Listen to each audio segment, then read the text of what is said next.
जय हिंद मेरे प्यारे साथियों, स्वागत है आप सभी का परीक्षा वाटिका एजुकेशन में। बीपीएससी एडीओ दूसरे पेपर का आज हम लोग चौथा प्रैक्टिस सेट कंप्लीट करेंगे। इससे पहले 3 प्रैक्टिस सेट इसी यूट्यूब चैनल पर करवा दिया गया है। वीडियो में आगे बढ़े उससे पहले आप लोग सेशन को लाइक कर लीजिए, चैनल को सब्सक्राइब करके बेल आइकन को प्रेस कर लीजिए ताकि नए वीडियो और टेस्ट सीरीज का नोटिफिकेशन सबसे पहले आप तक पहुंच जाएगा। आप सभी को पता है इस टेस्ट सीरीज की खासियत क्या है। 2025 का इंक्लूड किया गया है current affairs, totally current affairs November 2024 से लेकर के नवंबर 2025 तक के करंट अफेयर्स को इसमें शामिल किया गया है। तो चलिए बढ़ते हैं, आज का टेस्ट स्टार्ट करते हैं। जैसा कि आप सभी को पता है दूसरा प्रश्न पत्र समान अध्ययन यानी जनरल स्टडी से संबंधित है। चलिए आज का पहला प्रश्न है, प्रधानमंत्री नरेंद्र मोदी ने कहां पर 6वें बिम्स्टेक शिखर सम्मेलन में भाग लिया? राइट आंसर हो जाएगा बैंकॉक में। ठीक है, ये कहां पर? थाईलैंड की राजधानी है बैंकॉक। कहां की? थाईलैंड की राजधानी है बैंकॉक। यहीं पर इन्होंने अब अपनी भागीदारी उपस्थिति दी और भारत के प्रधानमंत्री ने इस सम्मेलन की थीम में वहां पर क्या था? समृद्ध, लचीले और खुले बिम्स्टेक, ये वहाँ का थीम था। इसी में मोदी जी ने भाग लिया। साथियों अगर आपका इसका PDF चाहिए आपको तो इस टेलीग्राम चैनल पर मिल जाएगा, परीक्षा वाटिका। आपको परीक्षा वाटिका सर्च करना है, टेलीग्राम पर मिल जाएगा, या फिर अगर व्हाट्सएप पर लेना चाहते हो आप लोग इस जगह मिल जाएगा। इस नंबर पर आप लोग अपना एग्ज़ाम का नाम लिख के कमेंट कर देना, यहाँ PDF मिल जाएगा। अगला प्रश्न है, 1817 में कलकत्ता में हिंदू कॉलेज की स्थापना किसने की? करेक्ट आंसर हो जाएगा विकल्प बी, डेविड हेयर ने की थी। और हिंदू कॉलेज वर्तमान में प्रेसिडेंसी विश्वविद्यालय के नाम से जाना जाता है। ठीक है, इसको प्रेसिडेंसी विश्वविद्यालय के नाम से जाना जाता है। अभी प्रेसिडेंसी विश्वविद्यालय। नेक्स्ट क्वेश्चन है, चुंबी घाटी स्थित है, ये कहाँ पर है? तो सिक्किम और तिब्बत के बीच यह स्थित है चुंबी घाटी, जो कि जेलपेला से तिब्बत की राजधानी लहासा तक पहुंचने का रास्ता प्रदान करती है। भारत में ब्रिटिश साम्राज्य का संस्थापक कौन था? इनका नाम था लॉर्ड क्लाइव था। कौन था? Lord Clive. ठीक है, और ब्रिटिश शासन के स्थापना का मार्ग 1757 से ही ओपन हो जाता है, जो कि क्लाइव के नेतृत्व में लड़ा गया लड़ाई प्लासी के युद्ध के बाद था। सिंधु घाटी सभ्यता की सबसे महत्वपूर्ण विशेषता क्या है? तो इसका राइट आंसर जो हो जाएगा विकल्प ए हो जाएगा, पक्की ईंट से बनी इमारत। यहाँ की सबसे ज़्यादा अच्छी विशेषता है, जो कि इस सभ्यता को प्रथम नगरीय क्रांति के नाम से जाना जाता है इसीलिए। और भारत में पहली बार नगरों को उदय जो हुआ है इसी सभ्यता के समय हुआ था। क्वेश्चन नंबर 6 क्या है? राजत्व के उसके सिद्धांत प्रतिष्ठा, शक्ति और न्याय के सिद्धांतों पर आधारित थे। बलबन के बारे में यह शब्द किसने कहा? ये जो स्टेटमेंट दिया गया बलबन के बारे में जियाउद्दीन बर्नी ने दिया है। ठीक है, बर्नी का यह कथन है। और गयासुद्दीन बलबन जो है गुलाम वंश का शासक था। ठीक है, कौन सा वंश का? गुलाम वंश का संस्थापक, ठीक, शासक था। और दिल्ली सल्तनत पर इसने 1265 से लेकर के 1287 तक शासन किया। सिजदा पैबोस की परंपरा को लागू किया। कौन सा? सिजदा पैबोस, सिजदा प्लस पैबोस, इस परंपरा को लागू करने वाला कौन था? बलबन। ये सारा है, गुलाम वंश का था शासक, 1265 से 87 तक गद्दी पर रहा, सिजदा पैबोस को लागू किया। और फारसी त्यौहार जो नवरोज है, नवरोज, ये भी इसी ने शुरू किया था, नवरोज। ठीक है, और इसी ने अपने शासन व्यवस्था में रक्त और लौह की नीति अपनाई थी। बलबन ने ही कौन सी? रक्त एवं लौह की नीति, लौह की नीति बलबन ने अपनाई थी। अगर वर्ल्ड हिस्ट्री के संदर्भ में कहा जाए कि रक्त और लौह की नीति किसने अपनाई थी, आप लोग कमेंट कीजिएगा। ठीक है, भारत के निम्नलिखित थर्मल पावर प्रोजेक्ट को पूर्व से पश्चिम दिशा में व्यवस्थित कीजिए। पूर्व से पश्चिम दिशा की ओर कहा जा रहा। तो ये थर्मल पावर जो है, जो असम में है, नामरूप, पहला ये हो जाएगा असम में। यहाँ पर क्या कहा है? पूर्व से पश्चिम, ईस्ट टू वेस्ट। पहला हो जाएगा नामरूप जो कि असम में स्थित है। दूसरा हो जाएगा ओबारा, ये हो जाएगा कहाँ पर? ओबरा है कहाँ पर? यूपी में, यहाँ लिख देता हूँ, ये है असम में, नामरूप असम में है। दूसरा हो जाएगा ओबरा जो कि उत्तर प्रदेश में है, सोनभद्र जिला में। तीसरा हो जाएगा परीक्षा। परीक्षा जो है ये कहाँ पर है? तो परीक्षा अभी उत्तर प्रदेश के झांसी जिला में है, यूपी में ही है, यूपी के झांसी जिला में। उसके बाद चौथे स्थान पर आ जाएगा कोटा। ठीक है, ये कहाँ है? कोटा, ये है राजस्थान में। तो पहला क्या हो जाएगा? 2, ठीक है, 3, 4 और 1। अगर कूट होगा तो इस तरह देख लेंगे। आगे देखते हैं, कूट दिया गया है। चलिए 2, 3, 4 और 1 कौन सा राइट आंसर हो गया? तो ये हो जाएगा विकल्प सी। चलिए क्वेश्चन नंबर 8 क्या कह रहा है, यदि बल को न्यूटन में और दूरी को मीटर में प्रदर्शित किया जाए तो किए हुए कार्य को प्रदर्शित किया जाएगा। इसको किस तरह से प्रदर्शित किया जाएगा, जूल में, ठीक है, जूल में। और एक जूल जो होता है कितने के बराबर होता है, 1 न्यूटन इंटू 1 मीटर के बराबर होता है एक जूल। शुष्क HCl गैस शुष्क लिटमस पत्र का रंग क्यों नहीं बदलता, ये क्यों नहीं बदलता है, क्योंकि कोई H3O आयन मौजूद नहीं होंगे और लिटमस केवल H3O प्लस आयन की उपस्थिति में रंग बदलता है। क्लियर है। रजनी पाम दत्त ने कहा वे साम्राज्यवाद से लड़ते भी थे और सहयोग भी करते थे। उन्होंने किस राजनीतिक गठबंधन के बारे में यह कहा था, यह था भारतीय राष्ट्रीय कांग्रेस के बारे में कहा था इन्होंने। निम्नलिखित में से किस नेता ने 1906 में कलकत्ता कांग्रेस अधिवेशन की अध्यक्षता की थी, इनका नाम क्या था, तो ये थे दादा भाई नौरोजी। दादा भाई नौरोजी, ये सब तो आपको कंठस्थ याद रहना चाहिए। दादा भाई नौरोजी थे और इसमें पहली बार स्वराज शब्द का यूज किया गया है इसी अधिवेशन में। स्वराज शब्द, स्वराज वर्ड जो है कि यहाँ कलकत्ता अधिवेशन 1906 में ही सबसे पहले यूज किया गया था, 1906 कलकत्ता अधिवेशन। तो यहाँ पर दादा भाई नौरोजी का नाम नहीं दिया गया विकल्प में, इसीलिए राइट आंसर हो जाएगा विकल्प ई, उपर्युक्त में से कोई नहीं। नेक्स्ट क्वेश्चन है 100 डेसिबल ध्वनि का प्रबलता स्तर संगत होगा, ये होगा किसके, एक मशीन शॉप से आने वाले शोरगुल के बराबर होगा 100 डेसिबल, ठीक है। तो और प्रबलता ध्वनि का वह लक्षण होता है जिसमें ध्वनि जो होता है धीमी या तीव्र सुनाई देता है, और विश्व स्वास्थ्य संगठन है WHO के अनुसार 45 डेसिबल ध्वनि मानव के लिए सबसे ज्यादा होता है, सर्वोत्तम होता है। निम्न में से श्वेत धातु भी कहते हैं, तो ये कहा जाता है प्लेटिनम को श्वेत धातु। क्लियर है। चलिए क्वेश्चन नंबर 14 है यहाँ पर, महावंश के अनुसार बिंबिसार किस आयु में सिंहासन पर बैठा, करेक्ट आंसर हो जाएगा 15 वर्ष की आयु में। भारत में कागज का प्रयोग कब से प्रारंभ हुआ, राइट आंसर है विकल्प 12वीं शताब्दी से।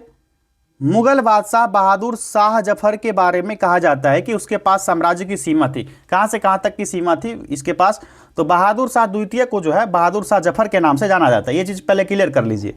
मुगल वंश का अंतिम शासक था और साम्राज्य की सीमा की बात कही जाए तो चांदनी चौक से लेकर के पालम तक उसका सिमट के रह गया था। 1857 का विद्रोह का नेतृत्व इसी ने किया था और अंग्रेज के इस विद्रोह का दमन कर दिया, ठीक। और बहादुर शाह जफर जो है 1837 से 1857 तक मुगल गद्दी पर बैठा रहा। कहां से कहां तक सीमा था इसका, तो था इसका सीमा कहां से, चांदनी चौक से पालम तक। विकल्प ए सही जवाब है। सारे फैक्ट्स क्लियर है। चलिए अगला प्रश्न है, संविधान प्रारूप समिति के अध्यक्ष कौन थे, किसके, प्रारूप समिति के अध्यक्ष।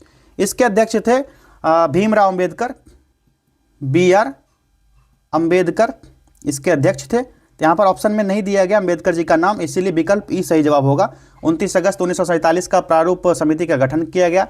इसमें 7 सदस्य थे, भीमराव अंबेडकर, अल्लादी कृष्ण स्वामी अय्यर और N गोपाल स्वामी अयंगर, KM मुंशी, मोहम्मद मसादुल्ला और BL मित्र और DP खेतान, ये 7 सदस्य थे इसमें, ये नाम याद रखिएगा आप लोग। भारत के संविधान का कौन सा अनुच्छेद देवनागरी लिपि में हिंदी को संघ के सरकारी भाषा के रूप में मान्यता देता है, राइट आंसर होगा विकल्प सी 343, आर्टिकल 343 क्लॉज 1 के तहत यह मान्यता दी जाती है। वर्धा में सत्याग्रह आश्रम को किसने स्थापित किया, इसका सही जवाब हो जाएगा विकल्प बी विनोबा भावे ने, ठीक है, विनोबा भावे ने किया था। और इस आश्रम में बापू का दफ्तर, बापू कुटी, ये सभी मेन यहां पर स्थल दिए गए हैं। अप्रैल 2025 में किस वर्ष किस बैंक द्वारा वित्त पोषित कार्यक्रम स्माइल शुरू किया गया। यह पहल जो है स्माइल जो है इसका उद्देश्य था कि भारत के लॉजिस्टिक बुनियादी ढांचे में सुधार करके इसको वैश्विक मानकों के रूप बनाने का प्रयास करना। तो इसका राइट आंसर जो हो जाएगा एशियाई विकास बैंक के द्वारा यह शुरू किया गया था। अप्रैल में ब्रिक्स पर्यावरण मंत्रियों की बैठक कहां पर हुई, राइट आंसर हो जाएगा ब्राजील में। कहां पर, ब्राजील में हुआ। नेक्स्ट क्वेश्चन है, टाटा ट्रस्ट द्वारा जारी चौथी इंडिया जस्टिस रिपोर्ट 2025 में बड़े और मध्यम आकार के राज्यों में श्रेष्ठ प्रदर्शनकर्ता में किसका प्रथम स्थान है, राइट आंसर होगा विकल्प एक कर्नाटका का, कर्नाटका का है। और दूसरे स्थान पर कौन है, सेकेंड पर है आंध्र प्रदेश, टॉप पर है कर्नाटक, ठीक, और तीसरे स्थान पर है तेलंगाना। ये सारे क्रम में ही दिए गए हैं। और ये रिपोर्ट जो है ना भारत की 4 प्रमुख संस्था जो है जैसे कि पुलिस हो गया, न्यायपालिका, जेल और कानूनी सहायता की स्थिति में मूल्यांकन के आधार पर राज्य की प्रदर्शन क्षमता को आंकने का काम करती है। नेक्स्ट क्वेश्चन है, सूरत विभाजन 1907 के बाद भारतीय राष्ट्रीय कांग्रेस पर किसका नियंत्रण हुआ? राइट आंसर इसका हो जाएगा यहाँ पर विकल्प सी हो जाएगा।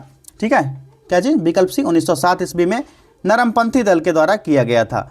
और ये दो भाग में बट गया, नरम दल और गरम दल में बट गया, जिसके बाद कांग्रेस का विभाजन भी हो गया। इसके बाद क्या हुआ कि इस अधिवेशन के अध्यक्ष जो है नरम दल के नेता रास बिहारी बोस बने। नरमपंथी के कौन बने? रास बिहारी बोस। ठीक, रास बिहारी बोस बन गए। और गरम दल के नेता में कौन बने? आप लोग कमेंट कीजिए। गरमपंथी दल में झांसी के पास देवगढ़ का मंदिर और इलाहाबाद के पास गढ़वा मंदिर में बनी मूर्तियां किस कला के महत्वपूर्ण अवशेष हैं? ये जो है गुप्त कला का है। ठीक है, गुप्त कला। जो इलाहाबाद प्रयागराज के पास गढ़वा मंदिर है, यहाँ पर गुप्त काल के स्थापत्य कला का अवशेष मिलता है। और गुप्त मूर्ति कलाएं जो होती थी, बौद्ध, जैन और हिंदू तीनों धर्म के मिलाकर, तीनों धर्मों को मिलाकर के गैर धार्मिक विषयों की मूर्ति बनाई जाती थी गुप्त कला में। निम्नलिखित में से किस युद्ध में मुख्य विरोधियों का सही उल्लेख नहीं किया गया है? नहीं यहाँ पर है, नहीं को ध्यान देना है, यही मेन पॉइंट हो जाता है। यहाँ पर राइट आंसर हो जाएगा विकल्प सी, पानीपत का द्वितीय युद्ध टीपू सुल्तान और मराठा के बीच लड़ा गया। ये चीज़ गलत है, क्योंकि पानीपत का दूसरा युद्ध जो हुआ था 1556 में हुआ था। ठीक है, किसके किसके बीच? हेमचंद्र विक्रमादित्य वर्सेस किसके साथ हुआ था? तो ये हेमचंद्र विक्रमादित्य और अकबर, इसी दोनों के बीच हुआ था। और इसमें जो हेमू, इसको हेमू के नाम से भी जानते हैं, कहते हैं ना, हेमू अकबर के बीच हुआ था, इसी का शॉर्ट नाम है। तो हेमू पराजित कर दिया था अकबर इसमें। द व्हील्स ऑफ हिस्ट्री, इतिहास के पहिए नामक पुस्तक किसके द्वारा रचित थी? राइट आंसर हो जाएगा विकल्प बी, राम मनोहर लोहिया जी के द्वारा। निम्नलिखित में से कौन सा जिला धारवाड़ भूस्तरीय रचना वाला नहीं है? नहीं पूछा जा रहा है यहाँ पर, राइट आंसर हो जाएगा विकल्प बी, रोहतास का। ठीक है, रोहतास का। चलिए नेक्स्ट क्वेश्चन है 28। तप्त तार आमीटरों का प्रयोग निम्न में से किसके मापन के लिए होता है? राइट आंसर है विकल्प सी, एसी डीसी दोनों के लिए होता है। हीरे और ग्रेफाइट के बारे में निम्नलिखित में से कौन सा कथन सत्य है? ये कौन सा राइट आंसर हो जाएगा? विकल्प यहाँ पर दिया नहीं गया कोई भी सही। तो हीरा और ताप जो होता है ना, विद्युत का कुचालक होता है। ग्रेफाइट जो होता है विद्युत का सुचालक होता है। ठीक है, हीरा प्लस ताप जो होगा विद्युत का क्या होगा? ये होगा कुचालक। ठीक, कुचालक होगा। ठीक, ग्रेफाइट क्या होगा? इसमें विद्युत धारा प्रवाहित होगी, तो ये हो जाता है विद्युत का सुचालक हो जाता है। ठीक है, सुचालक हो जाता है। तो यहाँ पर क्लियर है। तो कोई भी यहाँ पर ऑप्शन जो दिया गया, जो स्टेटमेंट है, सही नहीं है, इसीलिए विकल्प ई यहाँ पर टिक करना है आप लोगों ने, उपर्युक्त में से कोई नहीं। बहिष्कृत भारत जर्नल किसने शुरू किया था? इसका सही जवाब होगा विकल्प सी, बाबा साहब अंबेडकर जी ने। नेक्स्ट क्वेश्चन है, निम्नलिखित में से कौन वस्त्र उद्योग का केंद्र है? Question number 31। ये कौन है? विकल्प बी, भीलवाड़ा। नेक्स्ट क्वेश्चन है, भारतीय संविधान का आर्टिकल 300 किससे संबंधित है? ये जो है ना, वाद और कार्यवाही से संबंधित है। विकल्प ए हो जाएगा, मुकदमा और कार्यवाही से संबंधित है। यानी कि भारत सरकार और राज्य सरकार के विरुद्ध कोई मुकदमा किसी नाम से संस्थित किया जाएगा, या अथवा भारत सरकार और राज्य सरकार किस नाम से वाद ला सकती है, यही चीज़ की जानकारी जो है आर्टिकल 300 के अधीन रखा गया है।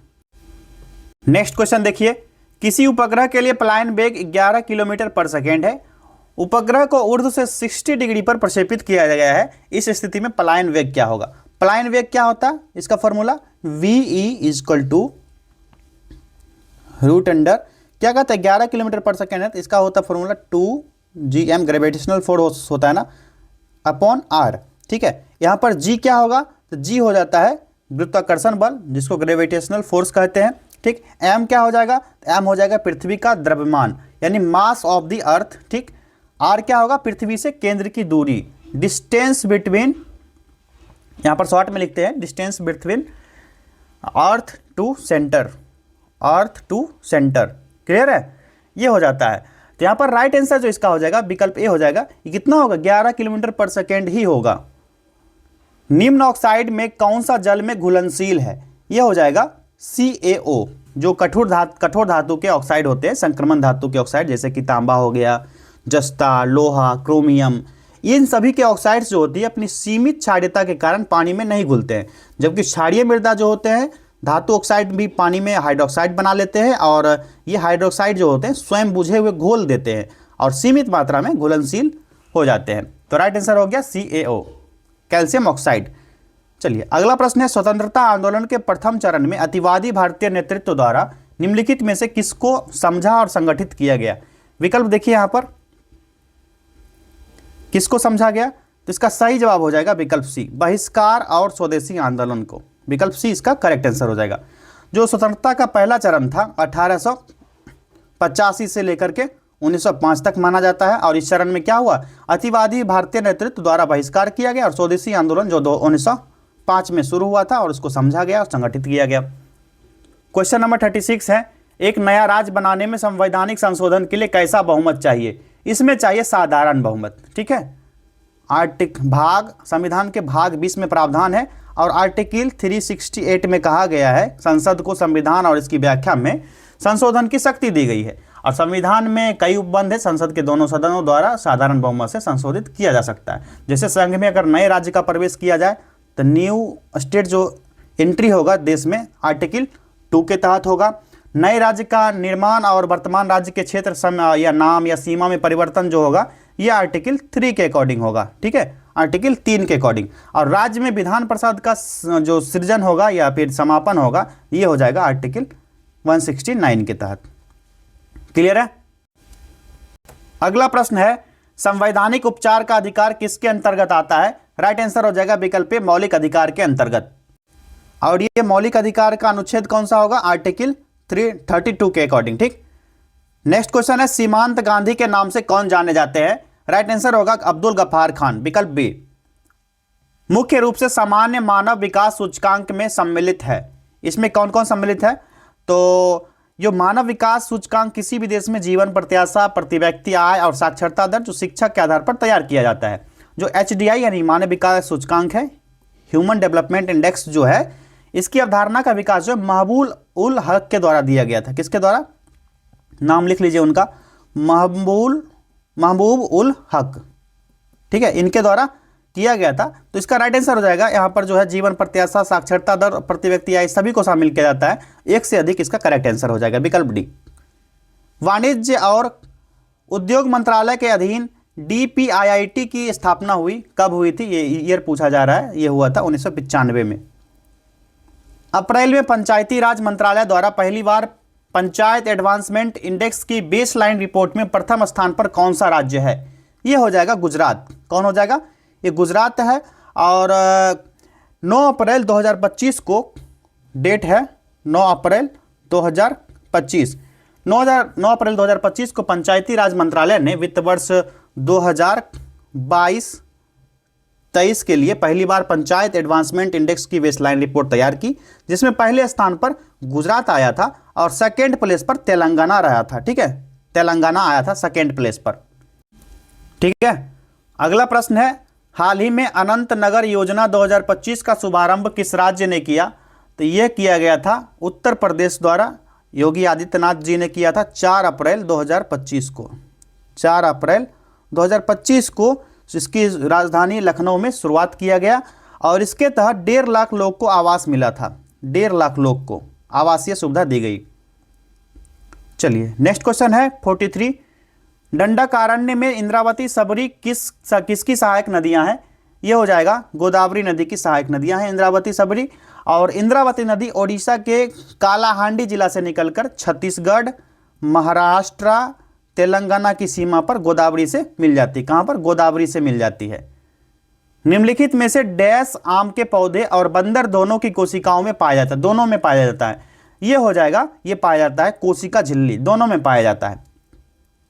बोरोबुदुर विश्व में सबसे अद्भुत स्तूप है और इसका मूर्ति और मूर्तिकला किसका शानदार उदाहरण है?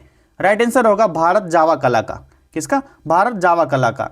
और ये 8वीं शताब्दी में, कब? 8th सेंचुरी में ये जो है मध्य का महायान बौद्ध विहार है और इसका निर्माण जो है शैलेंद्र के शासक ने किया था। शैलेंद्र वंश के शासक ने। किसने? शैलेंद्र वंश के शासक ने इसका स्थापना किया था। और यह स्तूप जो है स्थापत्य की छत और सोपान शैली और इसकी तक्षित दीवार की विलक्षणता के लिए ज्यादा प्रसिद्ध है। अगला प्रश्न है, मुगल प्रशासन में मदद ए मास इंगित करता है? राइट आंसर होगा विकल्प बी। विद्वानों को दी जाने वाली राजस्व मुक्त अनुबंध भूमि। देशेर कथा पुस्तक किसने लिखी थी? इसके राइटर हैं सखाराम गणेश देवस्कर और यह एक क्रांतिकारी बांग्ला पुस्तक है। ठीक है, ये कौन सा बांग्ला पुस्तक है? क्रांतिकारियों के द्वारा लिखा गया। नेक्स्ट, प्रत्येक राज्य में लोकसभा की सीटों का निर्धारण परिसीमन आयोग द्वारा किया जाता है। इस परिसीमन को किस वर्ष तक रोक दिया गया है? सही जवाब होगा विकल्प सी, 2026 तक।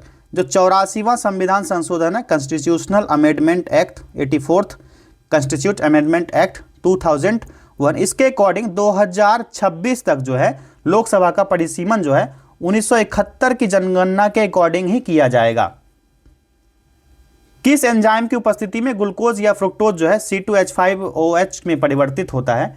इसका सही जवाब हो जाएगा यहां पर विकल्प बी, जाइमेज। ठीक है, जाइमेज। और C2H5OH यानी कि इथेनॉल, ठीक, इसमें परिवर्तित होता है। और एंजाइम प्रोटीन से बने होते हैं। यहां पर एंजाइम की बात कही जाए तो एंजाइम क्या होते हैं? प्रोटीन से बने होते हैं और शरीर में होने वाली जैव रासायनिक प्रक्रिया में सहायता करते हैं। और इसी तरह जो माल्टेज जो होते हैं, माल्टेज क्या होते हैं? तो माल्टेज जो होते हैं एंजाइम वसा का पाचन करते हैं। किसका? एंजाइम वसा का पाचन करने का काम करते हैं माल्टेज। चलिए, क्वेश्चन नंबर 50 है, भारत में स्वदेशी आंदोलन किस दौरान हुआ था? यह हुआ था बंगाल विभाजन के विरुद्ध आंदोलन के फलस्वरूप हुआ था। जुलाई 1905 में बंगाल विभाजन के निर्णय की घोषणा हुई, जिसके बाद 7 अगस्त 1905 को कलकत्ता के टाउन हॉल में स्वदेशी आंदोलन का जन्म हुआ और इसी बैठक में ऐतिहासिक बहिष्कार प्रस्ताव स्वीकृत किया गया। फिर क्या होता है, 16 अक्टूबर का डेट था 1905, बंगाल विभाजन की घोषणा की गई, जो कि विभाजन प्रभावी हो गया और बंग भंग विरोधी आंदोलन के नाम से जाना जाने लगा। इसी समय से 16 अक्टूबर 1905 बंग भंग आंदोलन, यह भी फैक्ट याद रखिएगा। चलिए अगला प्रश्न देखा जाए, क्वेश्चन नंबर 51। IIT खड़गपुर के अध्ययन दल की रिपोर्ट के अनुसार लगातार कितने वर्षों तक ना के बराबर वर्षा का होना सिंधु घाटी सभ्यता के पतन का कारण रहा था? राइट आंसर होगा विकल्प सी, 900 वर्ष से अधिक समय तक। राज्यसभा में निम्न राज्यों के सीटों का उचित अवरोही क्रम चुने। अवरोही क्रम चुनने को कहा जा रहा है, यहां हो जाएगा राइट आंसर कौन सा? पहले इसको देखिए, यूपी तो होगा ही, चलिए सी दिख रहा है हमको। ठीक है, उत्तर प्रदेश में 31, महाराष्ट्र में 19, तमिलनाडु में कितने होंगे? तमिलनाडु में 18 और बिहार में राज्यसभा सीट की संख्या 16 है। विकल्प सी इसका करेक्ट आंसर होगा, 31, 19, 18, 16। 1893 में किसने ब्राह्मण विधवा से शादी की थी? राइट आंसर हो जाएगा विकल्प बी, DK कर्वे। आपको साथियों हमने बताया कि परीक्षा वाटिका टेलीग्राम चैनल पर इसका PDF मिल जाएगा, परीक्षा वाटिका। ठीक, यहाँ पर आपको इसका PDF मिलेगा या फिर इस नंबर पर भी ले सकते हो। ठीक है, और जो बच्चे ना इस बार B.Ed करना चाहते हैं, जो बिहार के बच्चे हैं और B.Ed करना चाहते हैं, बिहार में 1.5 लाख से अधिक लग जाता है अमाउंट, आप लोग यूपी से B.Ed कीजिए, वहाँ पर आपका B.Ed 60,000 में हो जाएगा। आप लोग एंट्रेंस एग्जाम का फॉर्म भर दीजिएगा, जनवरी फरवरी के अप्रॉक्स आता है, 1400 रुपये आपको फॉर्म भरने का फी लगेगा, उसके बाद 60,000 में B.Ed हो जाएगा। वन टाइम फी पेमेंट नहीं करना है, पहले बार में 10,000 कर लो, फिर धीरे धीरे कर लेना अपना। लेकिन ये है कि पहले सेमेस्टर में 30,000, फिर दूसरे ईयर में 30,000 करना है। ऑब्जेक्टिव टाइप का एग्जाम होगा और यूपी से अगले बार हमारे बहुत सारे बच्चे वहाँ से एग्जाम दिए, फर्स्ट ईयर का रिजल्ट भी आया। आप लोग इस नंबर पर कॉन्टैक्ट कर लीजिएगा, आपको प्रूफ दे दिया जाएगा इस चीज़ का। अगर आप बिहार से करना चाहते हो तो फिर आपको 1.5 लाख रुपये लगेगा, फिर बिहार सरकार से आप लोग B.Ed कर सकते हो। चलिए इसको इरेज कर लिए। अगला प्रश्न है, साम्राज्य के अंतर्गत स्वशासन नामक उद्देश्य को मुस्लिम लीग ने कब स्वीकार किया? सही जवाब इसका हो जाएगा विकल्प बी, 1913 ईस्वी में। कब? 1913 में। आजाद दस्ता की स्थापना किसने की? राइट आंसर है विकल्प बी, जयप्रकाश नारायण ने। किसने? जयप्रकाश नारायण ने। 1942 में भारत छोड़ो आंदोलन के दौरान किया गया था आजाद दस्ता, 1942 भारत छोड़ो आंदोलन के समय ही। यूरोप में पिरेनीज पर्वत, कौन सा? पिरेनीज पर्वत श्रृंखला किन 2 देशों का अलग करती है? यह जो अलग करने का काम करती है स्पेन को फ्रांस से। नेक्स्ट है, पारिस्थितिक तंत्र में Y आकार का ऊर्जा प्रवाह मॉडल किसके द्वारा दिया गया? तो यह दिया गया था ओडम के द्वारा। ठीक है, ओडम का 10% लॉ आप लोग जानते होंगे, 10% का नियम। भारत का महान्यायवादी किसके द्वारा नियुक्त किया जाता है? भारत के राष्ट्रपति के द्वारा। किस आर्टिकल के तहत? 66 क्लॉज 1 के तहत। चलिए नेक्स्ट क्वेश्चन है 59। मुद्रास्फीति अन्यायपूर्ण है परंतु अपस्फीति अनुचित अक्षम्य है, यह किसने कहा? ये जो स्टेटमेंट है, यह स्टेटमेंट है J.M. कीन्स का। विकल्प सी राइट आंसर होगा। और यह कथन 1923 ईस्वी में इसने कहा था। सामुदायिक विकास कार्यक्रम प्रारंभ हुआ, राइट आंसर है विकल्प ए 2 अक्टूबर 1952 को। कब? 2 अक्टूबर 1952 को। और इस कार्यक्रम का प्रमुख उद्देश्य था कि ग्रामीण समुदाय की प्रगति और उसके श्रेष्ठकर जीवन स्तर के लिए पथ प्रदर्शन करना, क्योंकि ग्रामीण समुदाय का संपूर्ण जीवन किसी न किसी रूप में कृषि से प्रभावित होता है। कुछ बच्चे कमेंट करते थे पहले, जबकि स्टार्टिंग के टेस्ट चल रहे थे किरण का, तो वो बोल रहे थे कि सर टेस्ट सीरीज में कोई जान ही नहीं है। बच्चे छोटे छोटे क्वेश्चन जो होते हैं इसी से बड़े बड़े क्वेश्चन बनते हैं। जब आप लोग छोटे क्वेश्चन का अभ्यास कर लोगे एग्जाम में, तो ऐसा नहीं है कि पूरा एकदम तोप किस्म का क्वेश्चन पूछा जाता है। छोटे छोटे क्वेश्चन भी आते हैं। अगर मैं ये मान चलिए यही क्वेश्चन है, बहुत सी छोटा क्वेश्चन है, एक लाइन में जवाब है, लेकिन इसका विश्लेषण जब करते हैं तो आपको मैंने बताया था पहले टेस्ट में, कॉपी पेन लेके बैठिए, जो विश्लेषण में बोलता हूँ, जो बताता हूँ या फिर लिखता हूँ, उसको नोट आउट करते जाइए। तो यहाँ पर ये क्वेश्चन छोटा नहीं रह जाता। जब विश्लेषण इसका कराया जाता है तो क्वेश्चन ऑटोमेटिक लॉन्ग हो ही जाता है। तो इन चीज़ों को ही आप लोग कनेक्ट करके रखिए, एग्जाम में अच्छा प्रदर्शन होगा आपका, अच्छे मार्क्स आएंगे। एम्बर की ग्लोबल इलेक्ट्रिसिटी रिव्यू रिपोर्ट 2025 में भारत 2024 में सौर पवन ऊर्जा उत्पादन में किस स्थान पर है? सही जवाब हो जाएगा विकल्प ए, तीसरे स्थान पर है। ट्राइसेम ग्रामीण युवा के स्वरोजगार हेतु प्रशिक्षण योजना का कार्यक्रम है। यह कार्यक्रम किसका है? ग्रामीण विकास का। किसका? ग्रामीण विकास का कार्यक्रम है। और 1979 ईस्वी में एकीकृत ग्रामीण विकास कार्यक्रम के घटक के रूप में यह किया गया था। इस योजना में अनुसूचित जाति और जनजाति को प्राथमिकता दी गई और यही योजना जो है 1999 में स्वर्ण जयंती ग्राम स्वरोजगार योजना में शामिल कर दिया गया। अगला है एपॉक्सी रेजिन का उपयोग निम्न में से किस रूप में किया जाता है? इसका यूज किया जाता है चिपकाने में। ठीक है, चिपकाने में। संघ इकाई नोडर्मेटा के लिए क्या सत्य है? तो ये जो होता है ना, समुद्री जीव होते हैं। इकाई नोडर्मेटा जो होता है क्या होता है? समुद्री जीव होता है। ठीक, इसका शरीर कैसा होता है? गोल, नालवत या त्रिस्तरीय खंडविहीन टाइप का होता है। और वास्तविक इसका जो है देह गुहा पाया जाता है। इसमें क्या होता है? देह गुहा पाया जाता है। क्लियर है? देह गुहा इसमें पाया जाता है, जो कि शिशु प्रवस्था में द्विपार्श्विक सम्मित, लेकिन वयस्क में जो होगा पंचतई अड़िय हो जाता है। किस टाइप का? पंचतई टाइप का हो जाता है जब ये बड़ा होता है तो। और इसका जो रोमाभी पेरिटोनियम होता है, ये पेरिटोनियम द्वारा घिरा होता है और इसके नलिकाएं जो होती है पात्र में बटी होती है, जिसके 3 विशिष्ट तंत्र बने होते हैं। कौन कौन? पहला हो जाता है जल संवहनी, जल संवहनी। ठीक, दूसरा पार्ट हो जाता है हीमल और इसका तीसरा पार्ट जो हो जाता है पेरीहीमल। ध्यान रखिएगा, आप लोग पूछा जाए तो कौन कौन से होंगे, तो तीनों अगर दे दिया जाए तो एक से अधिक कर लेना, या फिर कितने टाइप के, तो 3 प्रकार के होते हैं। तो यहाँ पर कोई है ही नहीं ऑप्शन में दिया हुआ, यहाँ सॉरी त्रिस्तरीय होता है, सही है। सिलोमिक गुहा होता है, विशिष्ट जल संवहन का नाल होता है, ये भी सही है। और ये मुख्य रूप से समुद्री जंतु है, अभी मैंने बताया तीनों हो गए ना, तीनों स्टेटमेंट यहाँ पर इसका करेक्ट हो रहा है। तो विकल्प डी होगा, 1 से अधिक इसका सही जवाब। पूरा घिस पिट गया यहाँ पर, मैं इसको इरेज कर लेता हूँ ताकि आपको सही से आंसर टिक करने में सुविधा मिले, बोर नहीं होना है। चलिए, इसका सही जवाब क्या हो गया? राइट आंसर हो जाएगा विकल्प डी, 1 से अधिक। बराबर पर्वत श्रृंखला स्थित गोरखगिरी किसके द्वारा विजित की गई? सही जवाब हो जाएगा विकल्प बी, खारवेल के द्वारा जीता गया। और कलिंग के राज करने वाले जो महामेघवान वंश का सबसे महान सम्राट था खारवेल। कौन सा? महामेघवाहन वंश, इसी वंश का संस्थापक था। शिवाजी के शासन तंत्र में विदेश मंत्री डैश के नाम से जाना जाता था।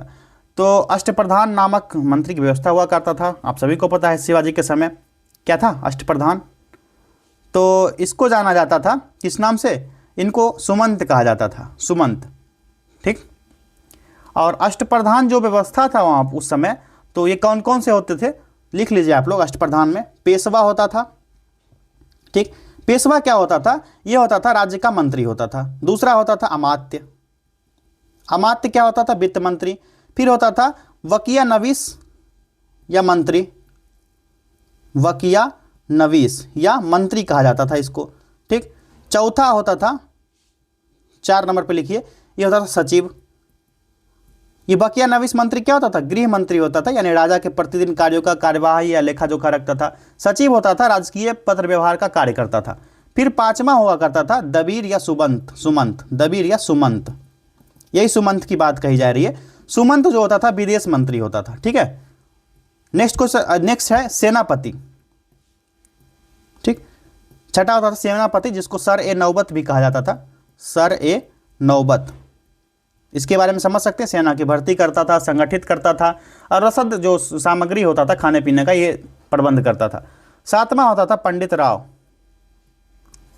पंडित राव यानी कि मुख्य विद्वान, धार्मिक कार्य के लिए जो अनुदान का दायित्व इसी को दिया गया था। और 8वां जो अष्टप्रधान का 8वां होता था न्यायाधीश होता था। न्यायाधीश, न्यायाधीश जो है न्याय का कार्य करता था राजा के बाद। जहां पर राजा न्याय नहीं सुना पाता था, ये न्याय सुनाता था, उसके बाद राजा का स्थान आता था, ठीक। चलिए नेक्स्ट क्वेश्चन देखते हैं अब। राजा राम मोहन राय की पहली पुस्तक का नाम क्या था? इनकी पहली पुस्तक का क्या नाम था बताओ आप लोग? तो तुहफात उल मुवाहिद्दीन, विकल्प बी सही जवाब है। भारत के निम्नलिखित क्षेत्र में से कहां उष्णकटिबंधीय आर्द्र सदाबहार वन नहीं उगते हैं? नहीं उगते हैं पूछा जा रहा है। ये पूर्वी घाट में, जो पूर्वी घाट है यहाँ पर नहीं पाया जाता है। यह वन जो मुख्यतः अंडमान निकोबार द्वीप समूह हो गया, अंडमान द्वीप में हो गया, और असम, मेघालय, नागालैंड, मणिपुर, उधर वाला साइड, मिजोरम, त्रिपुरा मान लीजिए, पश्चिम बंगाल, पश्चिमी घाट, ये पश्चिमी घाट भी इसमें इंक्लूड होगा। पूर्वी घाट में नहीं उगता है। निम्नलिखित में से भारत का कौन सा राज्य रबड़ के उत्पादन में अग्रणी है? तो ये हो जाएगा केरला।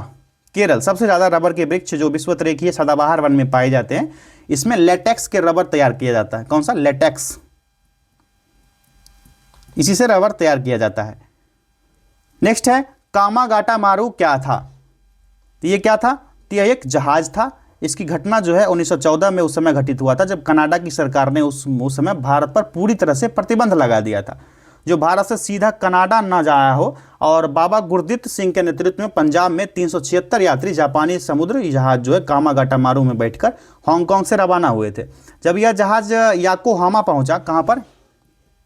याकोहामा पहुंचा था, तो पहला विश्व युद्ध प्रारंभ हो चुका था। और जब यह जहाज वैंकूवर यानी कनाडा पहुंचा था, कनाडा का वैंकूवर जगह था, यहाँ पर पहुंचा था, तो कनाडा की सरकार ने उसे प्रवेश की अनुमति ही नहीं दिया, तो विभिन्न प्रतिबंध लगाए गए। इसके बाद भी जहाज जो है भारत की ओर वापस इसको लौटना पड़ा था। इसके बाद जवाब में जहाज जो है बजबज बंदरगाह पर पहुंचा था भारत में, ठीक है। बजबज बंदरगाह का नाम था। यहाँ पर पहुंचा तो यात्री और पुलिस में झड़प हो गया, पूरा एकदम मारपीट हो गया। इसके बाद कुछ यात्री मारे गए, शेष को जेल में डाल दिया गया।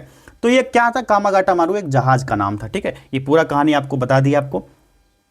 विधानसभा के दोनों सदन द्वारा बिल पास होने के बाद राज्यपाल के पास निम्न विकल्प होते हैं। ये विकल्प क्या क्या होंगे? तो अपनी अनुमति दे सकता है, दे सकता है नहीं।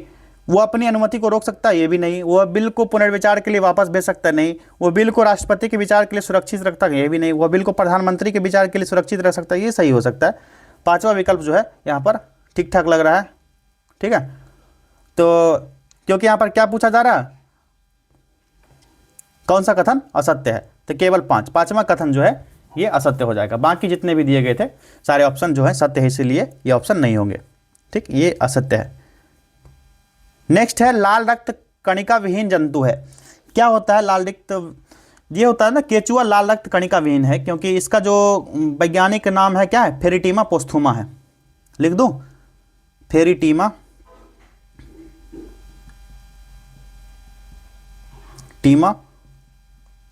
पोस्थुमा। सही जवाब क्या होगा? विकल्प बी। चलिए क्वेश्चन नंबर 73। काले फेफड़े का रोग संबंधित है, किससे संबंधित है? कोयला खनिकों से। 1917 में चंपारण सत्याग्रह के से कौन संबंधित नहीं है? तो ये राइट आंसर होगा राम मनोहर लोहिया। निम्न में कौन काकोरी ट्रेन डकैती कांड से संबंधित थे? इनका नाम है विकल्प डी। कौन है? ये हो जाएंगे सारे। राम प्रसाद बिस्मिल, अशफाकुल्ला खान भी इसमें शामिल थे, दोनों थे, और रोशन सिंह ये भी शामिल इसमें थे। और एक क्रांतिकारी थे राजेंद्र लाहिरी, उनका नाम यहाँ पर नहीं दिया गया, लिख देता हूँ मैं। अगर ये ऑप्शन में आया तो इनका भी नाम टिक करना है आपको। राजेंद्र लाहिरी भी इस डकैती में शामिल थे। और इनके सिवा 10 क्रांतिकारी टोटल थे जो काकोरी ट्रेन डकैती कांड को इस चीज़ का ब्यौरा लिया था, और इसको ना नाम परिवर्तित कर दिया जिसको काकोरी ट्रेन एक्शन कर दिया था। ठीक, इस पर इनको कड़ी सजा भी दी गई थी। तो उपर्युक्त में से एक से अधिक इसका करेक्ट आंसर हो गया। अड्डू प्रवाल द्वीप किस महासागर में स्थित है? सही जवाब होगा हिंद महासागर। निम्नलिखित देश में से किस में कोयले का सबसे बड़ा संचित भंडार है? सही जवाब है विकल्प ए संयुक्त राज्य अमेरिका। यहां भारत में एक क्रांति होने जा रही है और हमें जल्दी से चले जाना चाहिए, किसने कहा था? यह स्टेटमेंट दिया गया था लॉर्ड वेवेल के द्वारा। भारत में सहकारी बैंक के संदर्भ में निम्नलिखित कथनों पर विचार कीजिए तथा नीचे दिए गए कूट से सही उत्तर का चयन कीजिए। स्टेटमेंट पढ़िए, उसके बाद कूट की तरफ आगे हम लोग बढ़ेंगे। ठीक, तो पहला है सहकारी bank no profit no loss के आधार पर काम करते हैं। सही है। सहकारी बैंकों को केवल कृषि क्षेत्र में काम करने की अनुमति, ये गलत दिया गया है। ठीक है, जो सहकारी बैंक बैंकिंग अधिनियम कब है? 1949।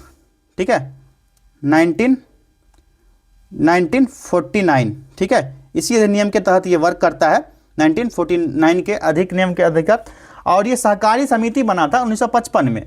तो ये नो प्रॉफिट नो लॉस पर तो कार्य करता है। जो सहकारी बैंक होता है इसमें कृषि के सिवा सूक्ष्म मध्यम उद्योग को भी शामिल किया जाता है।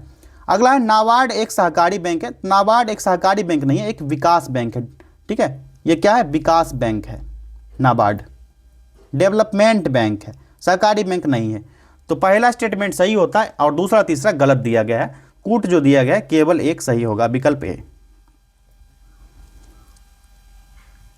चलिए, क्वेश्चन नंबर 80 है, हाल ही में किस मंत्रालय द्वारा वाइब्रेंट विलेज प्रोग्राम के दूसरे चरण को मंजूरी दी है? इसका सही जवाब हो जाएगा विकल्प बी, गृह मंत्रालय के द्वारा दिया गया 4 अप्रैल 2025। डेट भी याद रखना। हाल ही में अप्रैल माह में के कस्तूरीरंगन का निधन हो गया। ये किस क्षेत्र से संबंधित थे? तो ये जो है इनका नाम था कृष्ण स्वामी कस्तूरीरंगन। 25 अप्रैल 2025 को बेंगलुरु में इनका 84 वर्ष की आयु में निधन हुआ, 25 अप्रैल को, इसी साल 2025 को। और 1994 से 2003 तक ये क्या थे? इसरो के 5वें अध्यक्ष थे। 5वें अध्यक्ष थे। तो सही जवाब क्या होगा? विकल्प ए, अंतरिक्ष संबंधित थे। हाल ही में 23वें विधि आयोग के अध्यक्ष पद पर किसे नियुक्त किया गया? राइट आंसर है दिनेश माहेश्वरी। ये करंट का क्वेश्चन है, ये अपडेट होते रहता है, आप लोग देखते रहिएगा करंट से रिलेट करके। हाल ही में ऑस्ट्रेलिया की सरकार ने किस पूर्व क्रिकेटर को ऑस्ट्रेलिया भारत संबंध सलाहकार समिति केंद्र में नियुक्त किया है? सही जवाब हो जाएगा विकल्प ए, स्टीव वॉ को। किसको? Steve Waugh. नेक्स्ट क्वेश्चन है, 1921 का मोपला विद्रोह कहाँ हुआ था? ये मोपला विद्रोह केरल के मालाबार क्षेत्र में हुआ था और खिलाफत आंदोलन के परिणाम स्वरूप ही ये स्टार्ट हुआ था। इसका नेतृत्व जो है खिलाफत नेला जो नेता थे अली मुसलियार, उनका नाम था अली मुसलियार, इसी के द्वारा शुरू किया गया था। तो केरल में हुआ था। किसी पेड़ की उम्र की गणना की जा सकती है? किस तरह से गणना होगी पेड़ की? तो ये होगा जमीन से 1 मीटर ऊपर तने के घेरे को माप करके ये गणना की जा सकती है। करेवा किस प्रकार की खेती के लिए प्रसिद्ध है? जो करेवा है ना, केसर की खेती के लिए प्रसिद्ध है। कश्मीरी भाषा में इसको करेवा कहा जाता है, जिसका मतलब होता है उन्नत टेबल लैंड। विकल्प बी, केसर। ठीक, चलिए क्वेश्चन नंबर 87 है, यदि ग्रीनविच में दोपहर के 12 बजे हैं और ग्रीनविच के 30 डिग्री पूर्व में क्या बजा होगा? तो 4 मिनट का अंतर होता है। ठीक, तो 4 मिनट इंटू 30 डिग्री क्या होगा? 120 मिनट मान लीजिए। तो 120 मिनट कितना घंटे के बराबर होगा? 2 घंटा। 60 दूनी 120, 2 घंटे के बराबर होगा। अगर ग्रीनविच देशांतर पर 12 बजा होगा तो 30 डिग्री पूर्व क्या बजेगा? 2 जोड़ दीजिए, 12 में 2 जोड़ दीजिए, कितना? 2 बजेगा। वेरी इजी, ऑप्शन ए 2 बजेगा। सरकार के विरोध में असेंबली में बम फेंकने के समय भगत सिंह की उम्र क्या थी? बताइए, भगत सिंह की उम्र क्या थी? उस समय भगत सिंह जो थे महज 21 वर्ष से थोड़ा ज़्यादा था उनका उम्र। तो इसका विकल्प बी टिक कीजिए, क्योंकि भगत सिंह का जन्म हुआ था 28 सितंबर 1907 को, और 8 अप्रैल डेट था, 8 अप्रैल 1929 को इन्होंने असेंबली पर बम फेंका। अब जोड़ लीजिए कितना एज होगा इनका। पंचायतों की वित्तीय स्थिति की समीक्षा के लिए राज्य सरकार प्रत्येक 5 वर्ष में क्या गठित करती है? सही जवाब होगा वित्त आयोग गठन होता है, और ये भारतीय संविधान के आर्टिकल 243 क्लॉज आई के अकॉर्डिंग संदर्भित है। 1923 में स्वराज पार्टी का गठन किसने किया? Very easy answer, option D, कौन कौन से हो जाएंगे? तो इसकी स्थापना सबसे पहले तो ये जान लीजिए 1 जनवरी 1923 को हुआ था। यहाँ पर चित्तरंजन दास, पंडित मोतीलाल नेहरू, विट्ठल भाई पटेल, मदन मोहन मालवीय और M.R. जयकर के साथ मिलकर इलाहाबाद में किया गया था। कहाँ पर? उस समय इलाहाबाद कहा जाता था, यहीं पर इसका हुआ था। तो ये सारे हो जाएंगे, इसलिए एक से अधिक राइट आंसर होगा।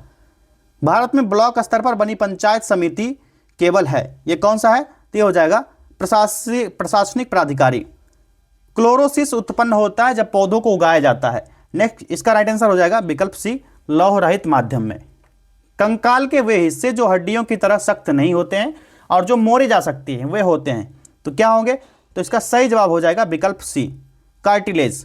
नेक्स्ट क्वेश्चन है, जमींदारों द्वारा कृषक से मांगे गए बेगार या अवैध उपकरण को किस नाम से भी जाना जाता है? चलिए, इसका सही जवाब क्या हो जाएगा बताओ आप लोग? राइट आंसर हो जाएगा विकल्प ए, वेथी के नाम से जाना जाता है। गरजने वाली चालीसा यानी क्रोध 50, चीखने वाली 60 पवने पृथ्वी के किस गोलार्ध में चलती है? ये नाम से भी भयंकर लगता है। तो ये जो है ना 40 से 65 डिग्री अक्षांश के बीच चलने वाली शक्तिशाली पछुआ पवन है और दक्षिणी गोलार्ध में जो है स्थलीय अवरोध के अभाव के कारण इसकी गति तीव्र हो जाती है। और इस पछुआ पवन को 40 डिग्री अक्षांश के पास क्या कहा जाता है? 40 डिग्री के पास इसको गरजता चालीसा कहा जाता है। क्या चीज़? गरजता चालीसा 40 डिग्री के पास कहा जाता है। 50 डिग्री अक्षांश के बीच को क्या कहा जाता है? इसके बाद 50 डिग्री अक्षांश पर इसको प्रचंड 50 कहा जाता है, ये ध्यान रखिएगा। और 60 डिग्री अक्षांश के समीप इसको क्या कहा जाएगा? 50 सही से लिख देता हूँ, समझ आएगा। 60 डिग्री के समीप इसको चीखता 60 कहा जाता है, चीखता 60। नाम बड़ा भयानक है। 40 डिग्री के पास कहा जाएगा गरजता चालीसा, 50 डिग्री के पास प्रचंड 50 और 60 डिग्री के पास चीखता 60 कहा जाता है। तो ये जो पवनें होती है ये दक्षिणी गोलार्ध में चलती है। राज्य लोक सेवा आयोग के अध्यक्ष किसके द्वारा नियुक्त किए जाते हैं? इसका वेरी इजी आंसर हो जाएगा राज्य के राज्यपाल द्वारा। कौन सी घटना सबसे पहले हुई इसमें से? तो बताइए कौन सी घटना पहले हुई? भारत छोड़ो आंदोलन का प्रस्ताव कब आया था? जुलाई 1942 में। क्रिप्स मिशन कब आया भारत? तो क्रिप्स मिशन आया कैबिनेट मिशन के रूप में, तो 24 मार्च डेट था 1946, ठीक। और ये जो है वेवल का आगमन जो हुआ था ये हुआ था जुलाई 1942 में, ठीक है। दोनों सेम लगभग है, सॉरी 43 में हुआ था ना, 43 में आया था ये, वाह। तो यहाँ पर जो है सबसे पहले पूछा जा रहा था, सबसे पहले 42 वाला होगा भारत छोड़ो आंदोलन, विकल्प ए, ठीक है, विकल्प ए होना चाहिए। क्रिप्स मिशन भारत 1942 में आया था।